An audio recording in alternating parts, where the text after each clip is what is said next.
For the last 2 days in the trial of George Zimmerman, the prosecution's key witness has been on the stand. Her name is Rachel Jeantel. She's the last person Trayvon Martin talked to before his altercation with George Zimmerman on the night of February 26, 2012. She was on the phone with Martin in the moments before that altercation, an altercation which ended with Trayvon Martin dead. George Zimmerman is charged with second-degree murder in the shooting and killing of Trayvon Martin. Zimmerman has pled not guilty, claiming he killed Martin in self-defense. Rachel Jeantel is in the unfortunate position of being caught in the middle of it. And even in direct examination, Jeantel's testimony got off to a rocky start. And I know you grew up in a Haitian family, so make sure that everybody can hear you. Try to speak as clear. Okay. Can you repeat what your answer was, please? But when defense attorney Don West began cross-examination, what took place was an excruciating and at times, if I can editorialize, infuriating process by which the defense tried to impeach and impugn her. And there is little doubt that Rachel Jeantel is someone who never, ever asked to be in this position, wants no part of the spotlight, clearly is reluctant to be there, and has been forced to sit up there and take it, and be made to feel badly about herself while all of us watch. And this is part of what that looks like. Didn't you say that in your statement, that the reason you got involved was because you thought it was a racial thing? What interview? We'll come back to that. I'm sorry that you were inconvenienced, but we did not have the interview on Friday because of scheduling issues. Do you agree with that? You should have picked me up on Thursday. So you realize then that you were the last person to have spoken with Trayvon Martin. Yes. But you did not report it to law enforcement. No. Did not. I thought they were supposed to call you. Call the person, like track the number down, see who was the last person if somebody got shot. Do you watch First 48? I didn't hear you. Do you watch First 48? They call the first number that the victim talked to. Remember, in the deposition, we asked about this, and we actually played the recording for you? Yes, yes. I had told you. You listening? Yes, ma'am. Or maybe we could break until the morning if that would be. No. I'm leaving down today. What's that? I'm sorry. I'm leaving today. Nope. Are you refusing to come back tomorrow? To you? Are you refusing to come? We need to keep this a question and answer. The reaction to Jeantel by court watchers has often been unkind, or on Twitter and social media downright cruel and flat-out racist. But many have rushed to her defense. Michael Denzel Smith, writing in The Nation, notes, Rachel Jeantel isn't a Hollywood actress. She's not a trained professional. She doesn't testify in court regularly. She's a young black woman missing her friend.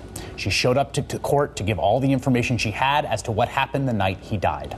No matter what, though, Rachel stood and defended herself and Trayvon, and frankly, many other black youth, against the condescension, against silencing, and against the character attacks. And for that, she should be commended and thanked. That sounds about right to me. Joining me now is John McWhorter, professor of linguistics at Columbia University and contributing editor to the New Republic.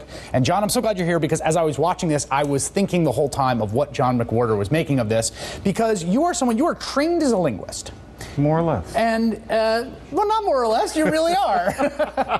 And you and I have had conversations about the linguistic bounty that is America. And what we are watching in the courtroom the last 2 days are two people from very different cultures, from very different linguistic backgrounds, encounter each other while all of America watches. Exactly. And it has been quite an incredible thing to watch. It's been a little bit scary. Sometimes it's as if she's speaking Hungarian and he's speaking Cantonese.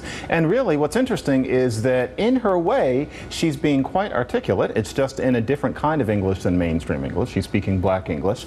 Everything she says, where you can see the Twitter sphere or even some people I know thinking she's making a grammatical mistake, I'm thinking to myself, she's using a systematic rule of her dialect, which if a Martian came down and the Martian happened to be in South Central rather than in Grand Rapids, the Martian would have as hard a time figuring out how this dialect worked as any other. She said in the clip that I had told you, and many people are thinking, why is she using the pluperfect? That's black English. My cousins did that when I was little. It's the narrative pluperfect. Linguists talk about it. There's a dissertation dissertation about it. She's being quite systematic. And I think a lot of this willful misunderstanding. Thank you. Willful. That's the thing that has caught me here. It's like, I understand what she's saying. Like, perfectly it's like this idea that, and in the courtroom, let me play you this one area. She's talking about him being over by the mailing area, which reads to me perfectly clearly. Check out this clip.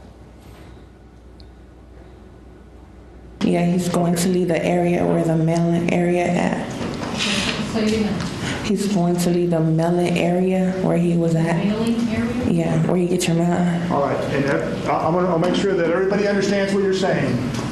Did you say he said he's going to leave the mailing area where he's at? Yes. Okay.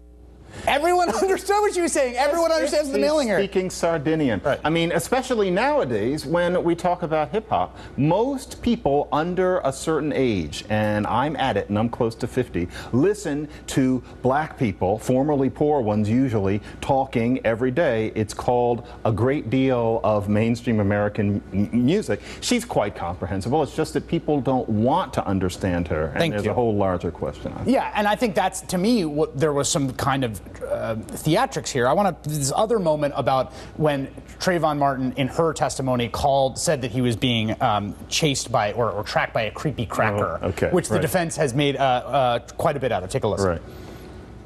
Do you understand what I mean by the culture that you were raised in, the culture that you live in?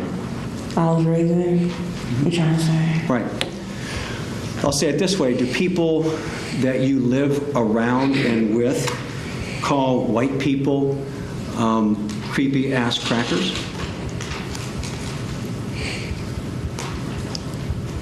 Not creepy, but cracker, yeah. You're saying that in the culture that you live in your community, people there call white people crackers.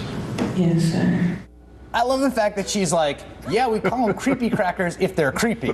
Right. Like, and again, it was like everybody understands what this interaction is. What the subtext is trying to draw out some kind of racial grievance for the jury. And needless to say, I think given how the Trayvon Martin case went, there would seem to be some cause for at least some kind of preliminary racial grievance for the poor boy to have had somebody chasing after him for a reason that he didn't know. And we do know that that's how it started. Of course, he might refer to the person as a cracker because he's a human being. And since this week, we have heard that there are times when we might perhaps excuse some white people from using the N-word, and I've written about that too. I think we can understand that cracker may have been an appropriate term at the time. John McWhorter from Columbia University, thank you very much. Thank you, Chris. A lot of people are beating up Glenn Greenwald for reporting on NSA secrets. There's silence over CNN's Pentagon correspondent and her leaked reporting. I'll tell you why there's a double standard next.